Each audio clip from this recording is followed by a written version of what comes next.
Nassau কাউন্টির drop in wicket নিয়ে নানামুখী আলোচনা। কারো একক আধিপত্য নয়, স্পোর্টিং উইকেটের প্রত্যাশা কিউরেটরদের। ছোট বাউন্ডারিতে হতে পারে হাই স্কোরিং ম্যাচ। বিশ্বকাপ চলাকালে বোর্ড কর্তাদের কর্মকাণ্ডে নেতিবাচক প্রভাব পড়ে ক্রিকেটারদের পারফরমেন্সে। অতীত থেকে শিক্ষা নিয়ে এবার দায়িত্বশীল হওয়ার আহ্বান সাবেক কোচের।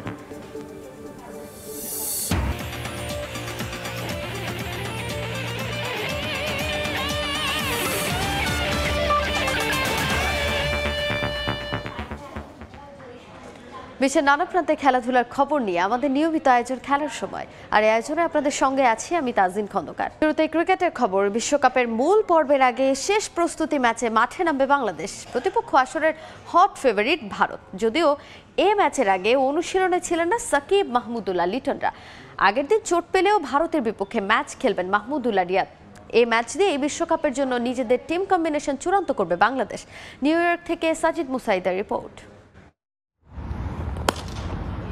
ভারতের বিপক্ষে ম্যাচ, গণমাধ্যম কিংবা সমর্থকদের মাঝে এই ওয়ার্ম আপ ম্যাচ নিয়ে রোমাঞ্চ থাকলেও বিপরীত চিত্র বাংলাদেশ দলে। আগের দিন পুরো স্কোয়াড অনুশীলন করলেও ম্যাচের আগে শেষ প্র্যাকটিস সেশনে নেই দলের অনেক ক্রিকেটার।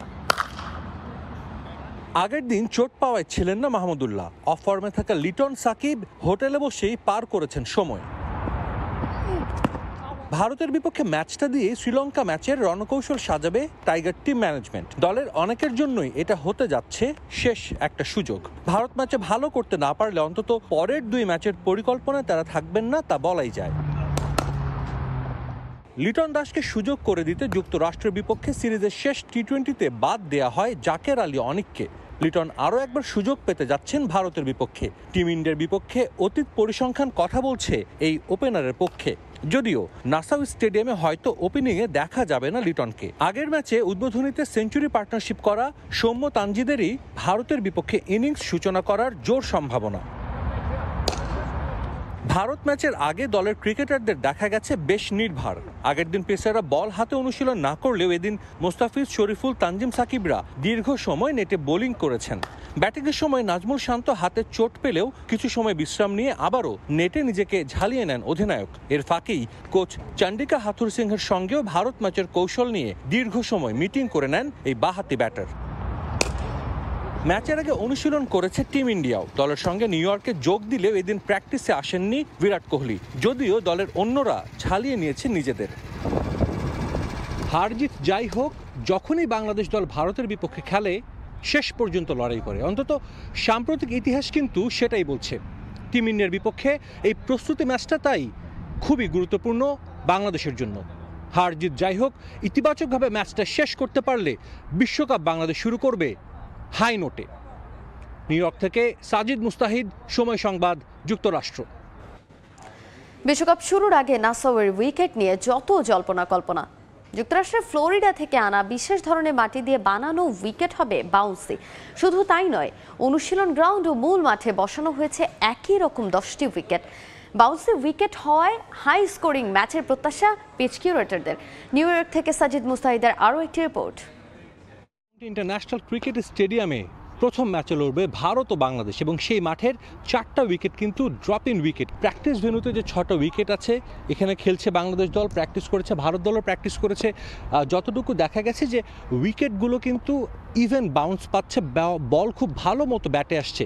এখন এই উইকেট এবং মূল মাঠের উইকেটগুলো কি এক? যতটুকু আমরা জানতে পেরেছি অ্যাডিলেড থেকে যারা নিয়ে এসেছে এই উইকেটগুলো, তারা কিন্তু বলেছে এখানেকার উইকেট এবং মাঠের যে উইকেটগুলো আছে সবগুলো একসঙ্গে, এই 10টা উইকেট একই সঙ্গে কিন্তু তৈরি করা হয়েছে। তবে একটা বিষয় কিন্তু নতুন, যেটা হয়তো অনেকে জানতেন না, এই উইকেটগুলোতে যে মাটি ব্যবহার করা হয়েছে সবাই হয়তো ভাবছিলেন এই মাটিটা অস্ট্রেলিয়ার অ্যাডিলেডের মাটি, তবে সেটা কিন্তু না। যারা এই উইকেটগুলোর পরিচর্যা করছেন তাদের সঙ্গে কথা বলছি, তারা কিন্তু বলেছেন এইখানে যে মাটিটা ইউজ করা হয়েছে এই উইকেট বানানোর জন্য সেগুলো কিন্তু ফ্লোরিডার মাটি এবং সেটা বিশেষ একরকম মাটি, যেগুলো আসলে বেসবল খেলার সময় যে মাঠে যে মাটিগুলো ব্যবহার করা হয় সেই মাটিগুলো ব্যবহার করা হয়েছে এই পিচগুলো তৈরির জন্য। এখন সবাই হয়তো বা ভাবছে যে ড্রপ ইন পিচে হয়তো বা আনইভেন বাউন্স হবে, কেমন কেমন হতে পারে, স্কোর কেমন হবে।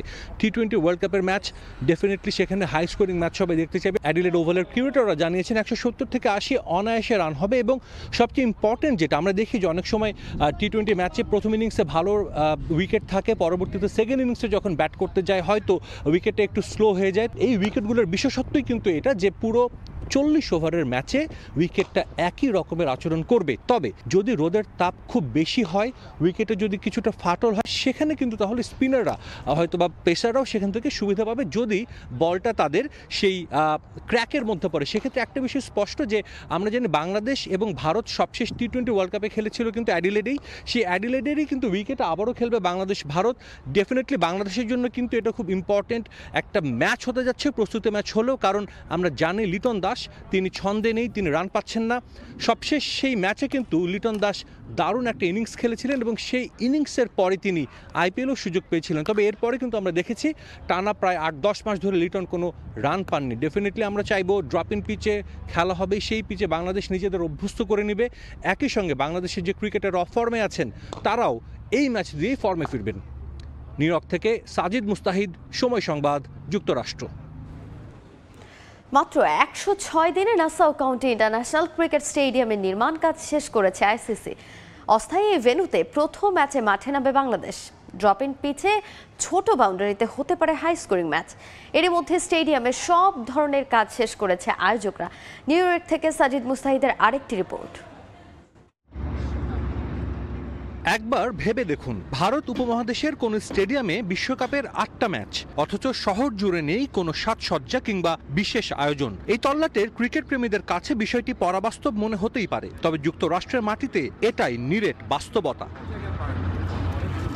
Nassau county international cricket stadium cricket ইতিহাসে এটাই প্রথম ভেন্যু যেখানে আইসিসির স্বীকৃত কোনো ম্যাচ আয়োজন না করেই মাঠে গড়াবে বিশ্বকাপের মতো মেগা ইভেন্ট। ইস্ট মিডোতে অস্থায়ী গ্যালারিতে বসে ম্যাচ উপভোগ করতে পারবেন 34,000 দর্শক।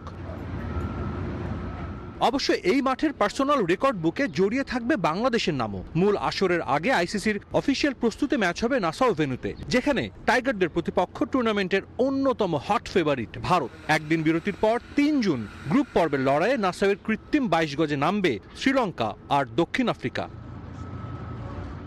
আনকোরা এই ভেন্যুতে গ্রুপ পর্বের 3টা করে ম্যাচ খেলবে ভারত ও দক্ষিণ আফ্রিকা, 2টা করে ম্যাচ খেলবে আয়ারল্যান্ড, পাকিস্তান ও কানাডা। লাল সবুজের একটা ম্যাচও আছে নাসাউয়ে। একবার করে মাঠে নামবে স্বাগতিক যুক্তরাষ্ট্র, শ্রীলঙ্কা আর নেদারল্যান্ডস। তবে বিশ্ব আসরের সবচেয়ে হাই ভোল্টেজ ম্যাচটা হবে নতুন এই ভেন্যুতে। 9 জুন এ মাঠে মুখোমুখি হবে চিরপ্রতিদ্বন্দ্বী ভারত ও পাকিস্তান। পরিসংখ্যান নিয়ে কাটাছেঁড়ার সুযোগ নেই। কোনো ম্যাচ না হওয়ায় উইকেটের আচরণ কেমন হবে তাও থাকছে রহস্য হয়ে। তবে অ্যাডিলেডের অভিজ্ঞ কিউরেটরের তত্ত্বাবধানে ফ্লোরিডায় নির্মিত ড্রপ ইন পিচে একপেশে ম্যাচ হওয়ার খুব একটা সুযোগ নেই। মাত্র 4 মাসেরও কম সময়ে একটা স্টেডিয়াম তৈরি করেছে আইসিসি, বিশ্বে যা এরই মধ্যে প্রশংসা কুড়িয়েছে। সব ধরনের প্রস্তুতি শেষ, এখন অপেক্ষা শুধু সবুজ গালিচায় ম্যাচ গড়ানোর। টি-20 বিশ্বকাপের ট্রফি উন্মোচন করেছিল আইসিসি মহাশূন্যে গিয়ে, যার কারণে এই ওয়ার্ল্ড কাপের ট্যাগলাইন দেওয়া হয়েছে আউট অফ দিস ওয়ার্ল্ড। এই স্টেডিয়াম দেখে যে কারো মনে হবে আইসিসি এবার টি-20 ওয়ার্ল্ড কাপটাকে স্মরণীয় করে রাখতে চায়। যুক্তরাষ্ট্র ক্রিকেটের দেশ নয়, তারপরও যে ক্রিকেট সমর্থকরা এই মাঠে আসবেন, এই মাঠটাতে বসে খেলা দেখবেন, নিশ্চিতভাবেই এটা তাদের জন্য হতে যাচ্ছে এক অবিস্মরণীয় অভিজ্ঞতা। নাসাউ কাউন্টি ক্রিকেট স্টেডিয়াম থেকে সাজিদ মুস্তাহিদ, সময় সংবাদ, নিউ ইয়র্ক, যুক্তরাষ্ট্র। বিশ্বকাপ চলাকালে দলে বোর্ড কর্তাদের অযাচিত হস্তক্ষেপের নেতিবাচক প্রভাব পড়ে ক্রিকেটারদের পারফরমেন্সে। তাই তো দেশের স্বার্থেই এবার অন্তত এ বিষয়ে বিসিবির পরিচালকদের কাছ থেকে আরও দায়িত্বশীল আচরণ প্রত্যাশা জাতীয় দলের সাবেক হেড কোচ সরোয়ার ইমরানের। টুর্নামেন্টে টাইগারদের নিয়ে খুব একটা আশাবাদী না হলেও তার পরামর্শ নিজেদের সক্ষমতা, শক্তির জায়গা সম্পর্কে জানা এবং মাঠে এর প্রতিফলন ঘটানো। আরও একটা আইসিসি ইভেন্টে অংশগ্রহণের অপেক্ষা। 1999 থেকে প্রতিটি বিশ্বকাপে টাইগাররা অংশ নিলেও প্রায় সব সফরই হয়ে আছে শিক্ষা সফর। বাস্তবতার নিরিখে আশাবাদী হওয়া যাচ্ছে না এবারও। তবে শুধু মাঠের ক্রিকেটই নয়, নেতিবাচক পারফরমেন্সে সমালোচনা ছড়ায় মাঠের বাইরেও। খোদ বিসিবি কর্তারাও প্রায়শই করেন অযাচিত হস্তক্ষেপ। তাতে নষ্ট হয় দলের ভারসাম্য, প্রভাব পড়ে 22 গজে। আরও একটা টি-20 বিশ্বকাপের আগে এই ইস্যুতে বোর্ড কর্তাদের সতর্ক করলেন টাইগারদের সাবেক হেড কোচ। হেড কোচ থেকে আরম্ভ করে যারা আছে টিম ম্যানেজমেন্টে, ম্যানেজার থেকে আরম্ভ করে প্লেয়ার, এরা সবাই এক সুরে চলা উচিত। আমার মনে হয় বাইরের থেকে বেশি এইসব নিয়ে কথাবার্তা হয়। এই বাইরের কথাবার্তা আমার মনে হয় ভিতরে যাওয়া উচিত না। আমি মনে করি যে হেড কোচই all in all. Head coach খারাপ হোক ভালো হোক, হেড কোচের আন্ডারে অন্যান্য কোচরা থাকবে, প্লেয়াররা থাকবে, এবং যদি বোর্ডের থেকে কিছু বলতে হয় হেড কোচের সাথে এইগুলো কথা বলা উচিত। আমাদের এখানে কালচার হলো যে প্লেয়ারদের সাথে কথা বলে বেশি, আমাদের যারা অফিসিয়ালস আছে, এই জায়গাটা আমাদের চেঞ্জ করতে হবে। আমাদের উপরেই কথা বলে, একটা চেইন অফ কমান্ড থাকা উচিত। প্লেয়ারের সাথে ডাইরেক্ট যদি অফিসিয়ালরা কথা বলে সেটা আর কি কোচের কন্ট্রোল থাকে না। বর্তমানে স্কোয়াডের রিশাদের অন্তর্ভুক্তি মুগ্ধ করলেও অলরাউন্ডার মিরাজকে মিস করবেন সারোয়ার ইমরান। সামর্থ্যের প্রশ্ন থাকলেও মাঠে ঢেলে দেওয়ার পরামর্শ সক্ষমতার পুরোটা। পিন শিটিংয়ের টেকনিক নাই আমাদের, পিন শিটিংয়ের টেকনিক নাই, এটা খালি স্বাস্থ্য দেওয়া হয় না, টেকনিকও একটা ব্যাপার। আমি ফিল করি যে মিরাজের এই টিমে আসা উচিত ছিল। অ্যাজ এ অলরাউন্ডার ফিল্ডার যেরকম সেরকম ব্যাটিং করে, সেরকম বোলিং করে। সাকিব আল হাসানের যদি বিকল্প কেউ থাকে তো ডান হাতে মিরাজ আছে। আমাদের নতুন নতুন প্লেয়ার যারা গেছে, আমরা তো রিশাদকে এরকম বল করতে দেখিনি কখনো, আমেরিকাতে যেরকম বল করলো। রিশাদ একটা বিরাট পাওয়া, এখন আমাদের ব্যাটিং করতে পারে, ফিল্ডিং করতে পারে। গ্রুপ ডিতে শুধু শ্রীলঙ্কা আর সাউথ আফ্রিকাই নয়, টাইগারদের কঠিন চ্যালেঞ্জ জানাবেন নেদারল্যান্ডস, নেপালের মতো প্রতিপক্ষ। অলরাউন্ডার সাকিবের পাশাপাশি বাংলাদেশের সাবেক হেড কোচের বাজি বোলিংয়ে। বোলিং সাইড ভালো আমাদের, ব্যাটিং নিয়ে আমরা দুশ্চিন্তাগ্রস্ত। টপ অর্ডার ব্যাটসম্যান কেউ রান করেনি। লিটন, ফ্লপ, সৌম্য কীভাবে রান করছে ওইটা আমরা দেখছি। অবশ্যই সাকিব আল হাসান যদি পারফর্ম করে এটা তো বিরাট একটা পাওয়া। খালি সাকিব আল হাসানের দিকে তাকায় থাকলে আমাদের হবে না। আমাদের যারা জুনিয়র প্লেয়ার ঢুকতেছে, যারা অলরেডি সিনিয়র হয়ে গেছে, অনেকে ফর্মে নাই, তাদেরও কামব্যাক করা উচিত। সারোয়ার ইমরানের মতে একটা মোমেন্টামই বদলে দিতে পারে গোটা প্লট। তাই তো বলছেন লঙ্কাদের বিপক্ষে প্রথম ম্যাচটাই সবচাইতে গুরুত্বপূর্ণ। মাহবুব রিমন, সময় সংবাদ, ঢাকা। এবার জানাবো দেশের ফুটবলের খবর। অস্কার ব্রুজনকে নিয়ে কৌশলী অবস্থানে বসুন্ধরা কিংস। গণমাধ্যমে তার সঙ্গে চুক্তি নবায়ন না করার সংবাদ এলেও তা ভিত্তিহীন বলে উড়িয়ে দিয়েছেন কিংস সভাপতি ইমরুল হাসান। তিনি বলেন, ব্রুজনের সঙ্গে জুলাই পর্যন্ত চুক্তি আছে ক্লাবের। এই মেয়াদ শেষ হলে তার বিষয়ে পরবর্তী সিদ্ধান্ত নেওয়া হবে।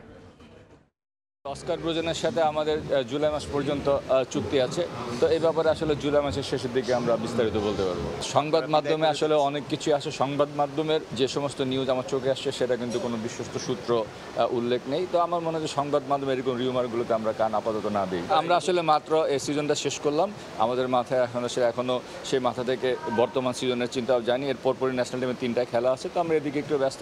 আশা করি এই 6 তারিখের পর থেকে আমরা একটু ওই দিকে চিন্তা ভাবনা করবো। বাংলাদেশ নারী দলের ফুটবলার কৃষ্ণা রানী সরকারের বিদেশে চিকিৎসার ব্যবস্থা করছে বাফুফে। প্রক্রিয়া চলমান থাকার পরও ফেসবুক স্ট্যাটাস দেয়ায় বিব্রত ফুটবল ফেডারেশন। বাফুফের চুক্তিভুক্ত ফুটবলার হয়েও তার এই স্ট্যাটাস শৃঙ্খলা পরিপন্থী বলে মন্তব্য করেছেন বাফুফের নারী উইংয়ের চেয়ারম্যান মাহফুজা আক্তার কিরণ। ইনজুরি সারিয়ে তুলতে লম্বা সময় ধরে চিকিৎসা করাচ্ছেন কৃষ্ণা রানী সরকার। দেশের নামকরা ডাক্তারের কাছে গিয়েও চোট মুক্ত হতে পারেননি তিনি। দেশের বাইরে গিয়ে চিকিৎসা করানোর বিষয়টি যখন আলোচনায়, তখন তার এক ফেসবুক স্ট্যাটাসে সরগরম দেশের ফুটবল আঙ্গন। কারো সহযোগিতা না পেয়ে এক প্রকার বাধ্য হয়ে সামাজিক মাধ্যমে নিজের অভিব্যক্তি প্রকাশ করেন কৃষ্ণা।